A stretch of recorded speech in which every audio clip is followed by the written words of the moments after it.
Hello friends, welcome to மக்கள் சேவை channel. இன்னைக்கு நம்ம ஒரு சூப்பரான வேலையை பற்றின தகவல் தான் பார்க்க போகிறோம். அதாவது மத்திய அரசின் எஸ்எஸ்சிலேருந்து ஸ்டெனோகிராஃபருக்கான வேலையை அறிவிச்சிருக்காங்க.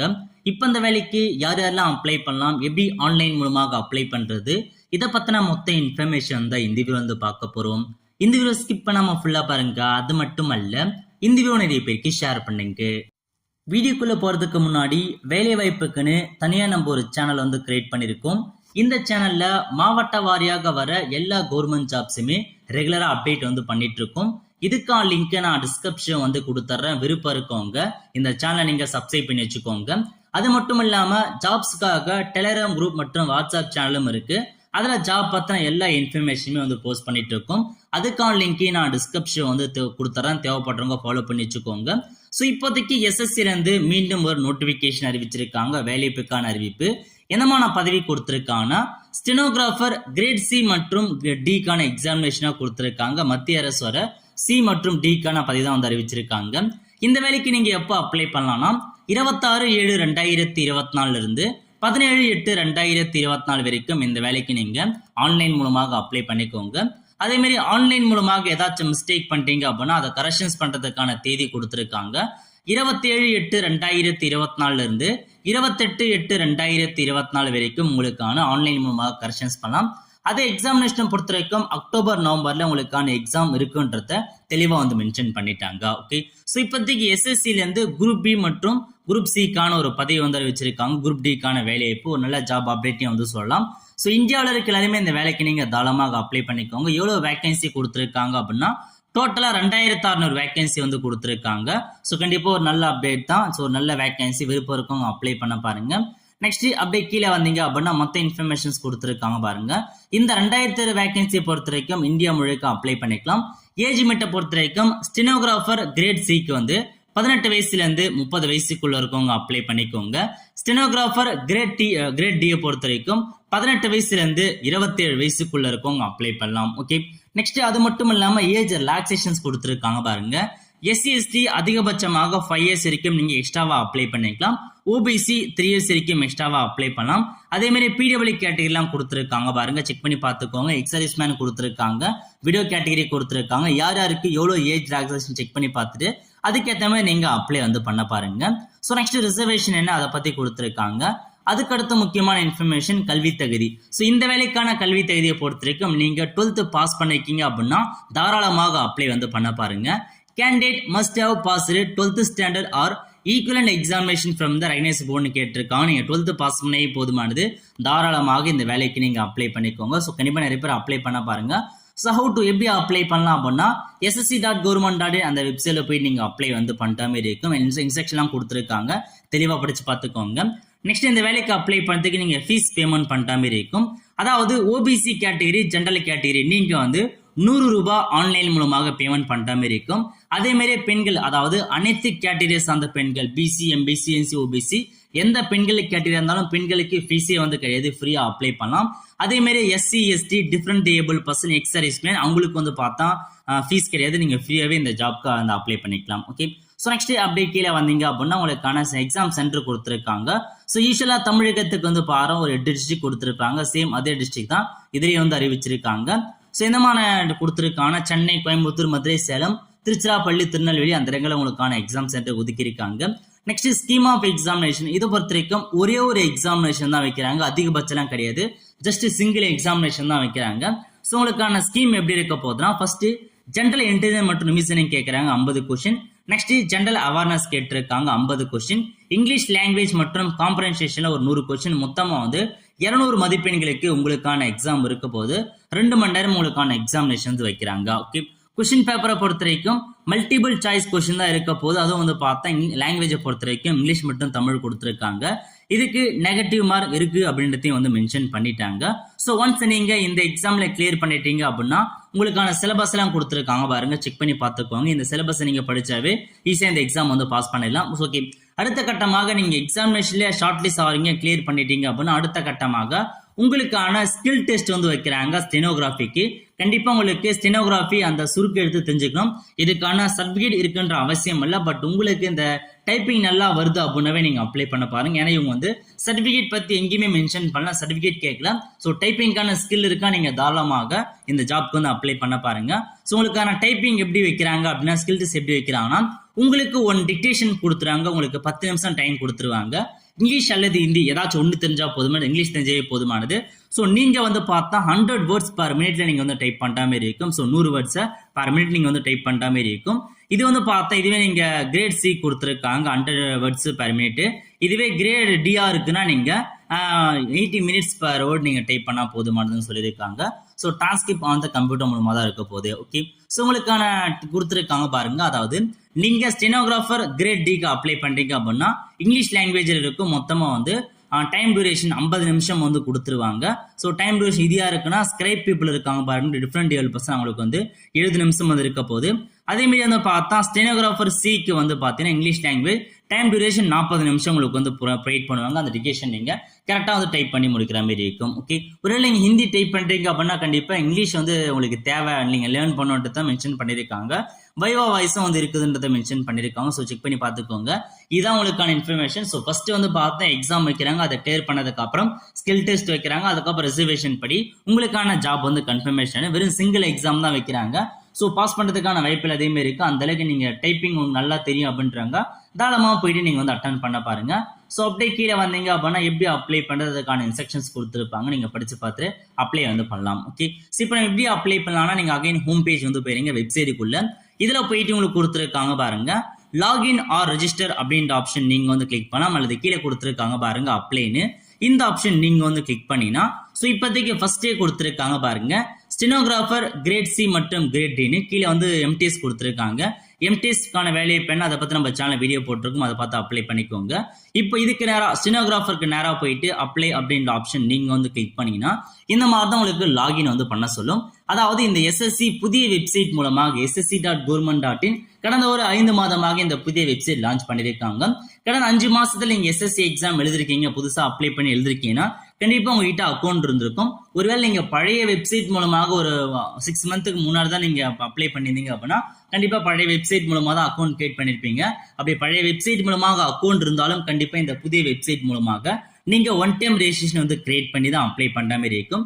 கீழே கொடுத்துருக்காங்க பாருங்க ரெஜிஸ்டர் நவ் அப்படின்ற ஆப்ஷன் நீங்க வந்து கிளிக் பண்ணி புதுசா உங்களுக்கான ஓடிஆர் வந்து கிரியேட் பண்ற மாதிரி இருக்கும். எஸ்எஸ்சி வெப்சைட் மூலமாக ஒன் டைம் ரெஜிஸ்ட்ரேஷன் எப்படி கிரியேட் பண்ண நம்ம சேனல் வீடியோ போட்டிருக்கோம். அதுக்கான லிங்க் நான் டிஸ்கிரிப்ஷன் வந்து கொடுத்துறேன். அந்த வீடியோ பார்த்து புதுசா நீங்க ஒன் டைம் ரெஜிஸ்ட்ரேஷன் வந்து கிரியேட் பண்ணிக்கோங்க. ஓகே, ஸோ கிரியேட் பண்ணி முடிச்சதுக்கு அப்புறம் லாகின் பேஜ் வரும். இதுல போயிட்டு உங்களுக்கு ஒரு ரெஜிஸ்ட்ரேஷன் நம்பர் யூசர் நேம் வந்திருக்கும், அந்த நம்பர் அப்படியே டைப் பண்ணிக்கோங்க. நெக்ஸ்ட் பாஸ்வேர்டு கேட்டிருக்காங்க, இதுல போயிட்டு நீங்க பாஸ்வேர்டு கிரியேட் பண்ணீங்க, அந்த பாஸ்வேர்டு என்டர் பண்ணிட்டு கீழே ஒரு கேப்சா கொடுத்துருக்காங்க பாருங்க, அந்த கேப்சா கூட கொடுத்துட்டு லாகின் அப்படின்ற ஆப்ஷன் நீங்க வந்து கிளிக் பண்ணிக்கோங்க.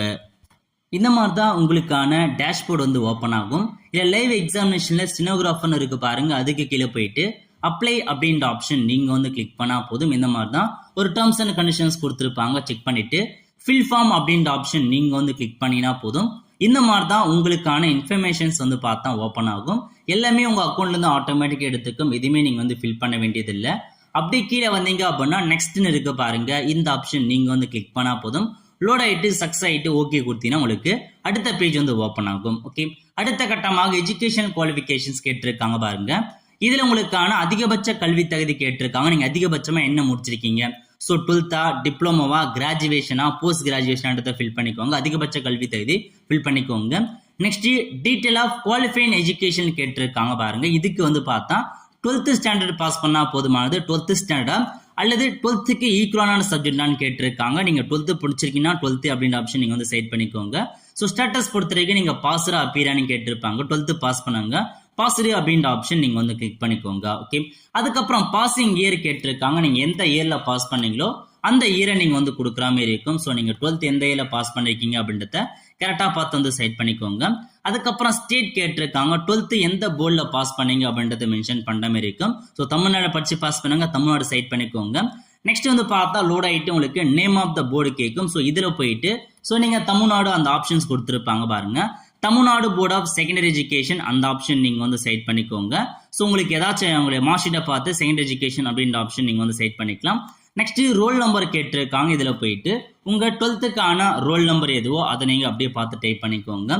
நெக்ஸ்ட் 12th பர்சன்டேஜ் கேட்டிருக்காங்க. இதில் சிஜிபி. ஸோ 2 ஆப்ஷன் உங்களுக்கு தெரியும்னா ஃபில் பண்ணுங்க.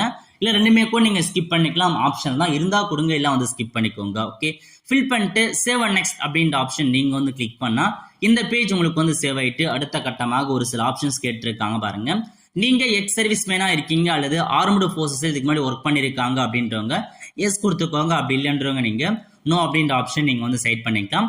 அடுத்த கட்டமாக ஏஜ் ரிலாக்ஸேஷன் வேணுமான்னு கேட்டிருக்காங்க. ஏஜ் ரிலாக்ஸேஷன் வேணும்ன்றவங்க எஸ் கொடுத்துக்கோங்க.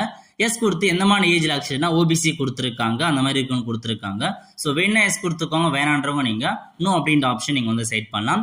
அதுக்கப்புறம் என்ன கேட்டிருக்காங்கன்னா உங்க பர்சனல் இன்ஃபர்மேஷன்ஸ் வந்து பார்த்தா ஜாப் ஆப்பர்ச்சுனிட்டிக்காக ஸோ ஷேர் பண்ணலாமா அப்படின்றத கேட்டிருக்காங்க. ஸோ விருப்பம் எங்க கொடுங்க, இல்லை வேணாம் அப்படின்றவங்க நீங்க நோ அப்படின்ற ஆப்ஷன் நீங்க வந்து செட் பண்ணலாம். செட் பண்ணதுக்கு அப்புறம் சேவ் அண்ட் நெக்ஸ்ட் அப்படின்ற ஆப்ஷன் நீங்க வந்து கிளிக் பண்ணா இந்த பேஜ் சேவ் ஆயிட்டு அடுத்த பேஜ் வந்து ஓப்பன் ஆகும். ஓகே, இதுல உங்களுக்கான எக்ஸாம் சென்டருக்கான ப்ரிஃபரன்ஸ் கேட்டிருக்காங்க பாருங்க. 3 எக்ஸாம் சென்டர் நீங்க வந்து செட் பண்ற மாதிரி இருக்கும். அப்படி கீழே வந்தீங்க அப்படின்னா ஸோ உங்களுக்கான எல்லா எக்ஸாம் சென்டரையுமே வந்து கொடுத்துருப்பாங்க. உங்களுக்கு எது தேவைப்படுதோ தமிழகத்தில் ஒரு 5-6 சென்டர் கொடுத்துருக்காங்க. ஒரு 3 ப்ரிஃபரன்ஸ் நீங்கள் செலக்ட் பண்ணுற மாதிரி இருக்கும். எந்தெந்த ஊர் வேணும் அப்படின்றத இதை பார்த்து நீங்கள் தாராளமாக வந்து கொடுத்துக்கோங்க. மொத்தமாக 3 எக்ஸாம் சென்டர் கொடுத்துக்கோங்க. ஓகே, அதுக்கப்புறம் நீங்கள் டிஃப்ரெண்ட் ஏபிள் பர்சனான்னு கேட்டிருக்காங்க. ஸோ இதுக்கு நீங்கள் வந்து பார்த்தா ஃபில் பண்ண வேண்டியதில்லை, அதுவே வந்து பார்த்தா டிசபிள் தான் இருக்குது. அதுக்கப்புறம் என்ன கேட்டிருக்காங்கன்னா do you have physical limitation, உங்களுக்கு வந்து பார்த்தா எழுதுவதற்கு பிசிக்கல் லிமிடேஷன்ஸ் இருக்கு அப்படின்னு கேட்டிருக்காங்க. அப்படி இருந்துச்சுன்னா நீங்க எஸ் கொடுத்துக்கோங்க. எஸ் கொடுத்து அதுக்கான சர்டிபிகேட் அப்லோட் பண்ண மாதிரி இருக்கும். நெக்ஸ்ட் உங்களுக்கு வந்து பார்த்தா ஸ்கிரைப் வேணுமான்னு கேட்டிருக்காங்க. உங்க எழுதுவதற்கு வேற யாராச்சும் ஆட்கள் தேவை அப்படின்னா நீங்க எஸ் அப்படின்ற ஆப்ஷன் நீங்க வந்து கிளிக் பண்ணதுக்கு அப்புறம் உங்களால அந்த ஸ்கிரைபை அரேஞ்ச் பண்ண முடியுமா அப்படின்றத கேட்டிருக்காங்க. அதுக்கும் நீங்க எஸ் கொடுத்துக்கலாம். ஸோ எனக்கு வந்து பார்த்தா பிசிக்கல் லிமிடேஷன்லாம் எதுவுமே இல்லை, என்னால் எக்ஸாம் எழுத முடியுன்றவங்க சிம்பிளா நீங்க நோ அப்படின்ற ஆப்ஷன் நீங்க வந்து செட் பண்ணிக்கோங்க. அதுக்கப்புறம் do you possess knowledge of stenography, உங்களுக்கு வந்து ஸ்டெனோகிராஃபிக்கான நாலேஜ் இருக்கான்னு கேட்டிருக்காங்க. ஸோ இருந்தா எஸ் கொடுத்துக்கோங்க. இல்ல அப்படின்றவங்க நீங்க நோ அப்படின்ற ஆப்ஷன் நீங்க செட் பண்ணலாம். பட் உங்களுக்கு வந்து பார்த்தா நாலேஜ் இருக்கணுன்றத மென்ஷன் பண்ணிட்டாங்க. ஓரளவுக்கு ஸ்டெனோகிராஃபருக்கான நாலேஜ் இருக்கு அப்படின்னா தாராளமாக நீங்க அப்ளை வந்து பண்ண பாருங்க. இல்லை உங்களுக்கு எலிஜிபிள் என்று மென்ஷன் பண்ணிருக்காங்க. பட் நாலேஜ் இருந்தா போதுமான உங்களுக்கான சர்டிபிகேட் வந்து தேவையில்ல, அதை ஞாபகம் வச்சுக்கோங்க. ஸோ கரெக்டாக எஸ் கொடுத்துக்கோங்க. ஓகே, அதுக்கப்புறம் மீடியம் ஆஃப் ஸ்கில் டெஸ்ட் கேட்டிருக்காங்க. நீங்க ஸ்கில் டெஸ்ட் அதாவது ஸ்டெனோகிராஃபி இருக்கு பாருங்க, அது எதில் எழுத அந்த எதில் டைப் பண்ண போறேன்னு கேட்டிருக்காங்க. இங்கிலீஷா இந்தியான்றதை மென்ஷன் பண்ணிக்கோங்க. ஸோ இங்கிலீஷ் தெரிஞ்சு இங்கிலீஷே வந்து கொடுத்துக்கோங்க. வெரிஃபை பண்ணுறதுக்கு திரும்ப அதே இங்கிலீஷ் அப்படின்ற ஆப்ஷன் நீங்க வந்து செட் பண்ணிக்கோங்க. ஓகே, அடுத்த கட்டமாக நீங்க எந்த போஸ்ட்டுக்கு அப்ளை பண்ண போறேன்னு கேட்டிருக்காங்க. ஸ்டெனோகிராஃபர் கிரேட் சியா அல்லது கிரேட் டியா ரெண்டுமே அப்ளை பண்ண போறலான்னு கேட்டிருக்காங்க. ரெண்டுமே வேணுன்றாங்க, ரெண்டுமே கொடுத்துக்கோங்க. ஏதாச்சும் ஒன்று வேணுன்றங்க ஒன்று மட்டும் நீங்க செட் பண்ணலாம். ஓகே, சிலமே என்ட்ரு பண்ணிட்டு சேவ் அண்ட் நெக்ஸ்ட் அப்படின்ற ஆப்ஷன் நீங்க வந்து கிளிக் பண்ணா போதும். உங்களுக்கு வந்து பார்த்தா இந்த பேஜ் வந்து சேவ் ஆயிட்டு அடுத்த பேஜ் உங்களுக்கு வந்து ஓப்பன் ஆகும். நெக்ஸ்ட் உங்களுக்கான டாக்குமெண்ட்டை நீங்க அப்லோட் வந்து பண்ற மாதிரி இருக்கும். ஸோ ஃபர்ஸ்ட் போட்டோ கேட்டிருக்காங்க பாருங்க. ஸோ இப்போதைக்கு நீங்க போட்டோ பொறுத்த வரைக்கும் அப்லோட் பண்ண முடியாது, லைவா தான் நீங்க கேப்சர் பண்ற மாதிரி இருக்கும்.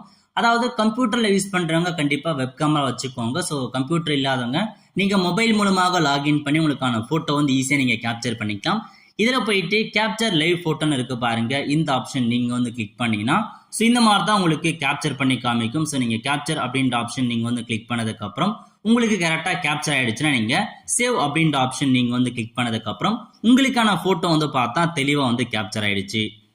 போட்டோ வந்து சரியா கேப்சர் பண்ண முடியாதவங்க இல்லை QR கோடு கொடுத்துருக்காங்க பாருங்க, அதை நீங்க ஸ்கேன் பண்ணீங்கன்னா உங்களுக்கு பிளே ஸ்டோர் போகும். அதில் போயிட்டு ஒரு ஆப் இருக்கும், அந்த ஆப்பை நீங்க இன்ஸ்டால் பண்ணி லாகின் பண்ணி அதன் மூலமா உங்களுக்கான போட்டோ நீங்க கேப்சர் பண்ணிடலாம். நெக்ஸ்ட் சிக்னேச்சர் கேட்டிருக்காங்க. சிக்னேச்சரை பொறுத்த வரைக்கும் 10 KB இருந்து 20 KB இருக்க மாதிரி இருக்கும். 300 DP அளவுக்குள்ள நீங்க ஸ்கேன் பண்ணா மட்டும்தான் அப்லோட் ஆகும். அதை ஞாபகம் வச்சுக்கோங்க. நிறைய பேர் SSC மூலமாக சிக்னேச்சர் அப்லோட் ஆகும்னு சொல்றீங்க. காரணம் என்னன்னா 300 DP அளவுக்கு இருக்கணும், இந்த KB இருக்கணும். அதுக்கேற்ற மாதிரி கரெக்டாக நீங்க ரீசைஸ் பண்ணிக்கோங்க. ஸோ அப்லோட் சிக்னேச்சர் அப்படின்ற ஆப்ஷன் நீங்க வந்து கிளிக் பண்ணி ஸோ உங்களுக்கான போட்டோ சிக்னேச்சர் அப்லோட் பண்ணிட்டு சேவ் அண்ட் நெக்ஸ்ட் அப்படின்ற ஆப்ஷன் நீங்க வந்து கிளிக் பண்ணா இந்த பேஜ் உங்களுக்கு சேவ் ஆயிட்டு அடுத்த பேஜ் வந்து ஓப்பன் ஆகும். ஓகே, அடுத்த கட்டமாக உங்களுக்கான ப்ரிவியூ பேஜ் வந்துருச்சு. ஸோ நீங்க என்டர் பண்ண எல்லா இன்ஃபர்மேஷனுமே கரெக்டா இருக்கா இல்லையான்றதை நீங்க வந்து செக் பண்ணி பார்த்துக்கோங்க. ஏதாச்சும் மிஸ்டேக் இருந்தா நீங்க இப்போ எடிட் பண்ணலாம், ஏதாச்சும் மிஸ்டேக் எடிட் பண்ணிக்கோங்க. இல்ல கரெக்டா இருக்கு அப்படின்னா சேவ் அண்ட் நெக்ஸ்ட் அப்படின்ற ஆப்ஷன் நீங்க வந்து கிளிக் பண்ணதுக்கு அப்புறம் இந்த மாதிரி தான் ஒரு டெர்ம்ஸ் அண்ட் கண்டிஷன்ஸ் ஓப்பன் ஆகும். ஐ அக்ரி அப்படின்ற ஆப்ஷன் நீங்க வந்து கிளிக் பண்ணிட்டு இங்க ஒரு கேப்சா கொடுத்துருக்காங்க பாருங்க, அந்த கேப்சா கூட அப்படியே பார்த்து நீங்க டைப் பண்ற மாதிரி இருக்கும். ஸோ கரெக்டாக நீங்கள் வந்து பார்த்தா கொடுத்துக்கோங்க. ஸோ கரெக்டாக என்ட்ரு பண்ணிட்டு சப்மிட் அப்படின்ற ஆப்ஷன் நீங்கள் வந்து கிளிக் பண்ணினா இந்த மாதிரி தான் உங்களுக்கான அப்ளிகேஷன்ஸ் வந்து பார்த்தா சக்ஸஸ் ஆயிடுச்சு. நீங்கள் வந்து பார்த்தா பெண்களாக இருக்கீங்க, எஸ்சி எஸ்டியாக இருக்கீங்க அப்படின்னா உங்களுக்கு டேரெக்டாக வந்து அப்ளிகேஷன் ஃபுல்லாக வந்து பார்த்தா கம்ப்ளீட்டாக நீங்கள் பேமெண்ட் வந்து பண்ண தேவையில்ல. பட் நீங்கள் ஓபிசி ஜென்ரல் கேட்டகரியாக இருக்கீங்க அப்படின்னா உங்களுக்கு பேமெண்ட் வந்து பண்ணுற மாதிரி இருக்கும். இதில் கொடுத்துருக்காங்க பாருங்க மேக் பேமெண்ட்னு, இந்த ஆப்ஷன் நீங்கள் வந்து கிளிக் பண்ணிட்டு பே அப்படின்ற ஆப்ஷன் நீங்கள் வந்து கிளிக் பண்ணால் போதும். ஸோ உங்களுக்கான பேமெண்ட் பண்ணுறதுக்கான பேஜுக்குள்ள வந்து போகும். இதில் கொடுத்துருக்காங்க பாருங்க நெட் பேங்கிங் கொடுத்துருக்காங்க, யூபிஐ கொடுத்துருக்காங்க, கிரெடிட் கார்டு டெபிட் கார்டு கொடுத்துருக்காங்க. ஏதாச்சும் ஒரு பேமெண்ட் மெத்தட் யூஸ் பண்ணி நீங்கள் பேமெண்ட் வந்து பண்ணதுக்கு அப்புறம் உங்களுக்கான அந்த அப்ளை பண்ணதுக்கான அப்ளிகேஷன் ஃபார்ம் வந்து அந்த அப்ளிகேஷன் ஃபார்மை நீங்கள் சேவ் பண்ணி வச்சுக்கோங்க. ஃபியூச்சர் ரெஃபரன்ஸுக்கு கண்டிப்பாக உங்களுக்கு வந்து யூஸ்ஃபுல்லாக இருக்கும். ஓகே, இந்த மாதிரி தான் நீங்கள் இந்த ஸ்டெனோகிராஃபர் ஜாப்க்கு அப்ளை பண்ணுற மாதிரி இருக்கும். அதாவது உங்களுக்கு ஸ்டெனோகிராஃப் தெரிஞ்சால் போதுமானது, சர்டிஃபிகேட் வந்து தேவையில்லைன்னு மென்ஷன் பண்ணிட்டாங்க. ஏன்னா நோட்டிஃபிகேஷன்லேயே வந்து பார்த்தா சர்டிஃபிகேட் பற்றி எந்த இன்ஃபர்மேஷன்ஸும் கொடுக்கல. உங்களுக்கு ஸ்டெனோகிராஃபர் நல்லா டைப் பண்ண வரையும் தெரியும் அப்படின்றவங்க தாராளமாக இந்த வேலைக்கு அப்ளை பண்ணுங்க. ஒரு நல்ல ஜாப் ஆப்பர்ச்சுனிட்டி வந்து சொல்லலாம். ஃப்ரெண்ட்ஸ், கண்டிப்பாக இந்த பிடிச்ச லைக் பண்ணுங்க. அது மட்டும் அல்ல, இந்த வீடியோ நிறைய பேருக்கு ஷேர் பண்ணுங்க. அடுத்த ஒரு நல்ல சந்திப்போம். நன்றி, வணக்கம்.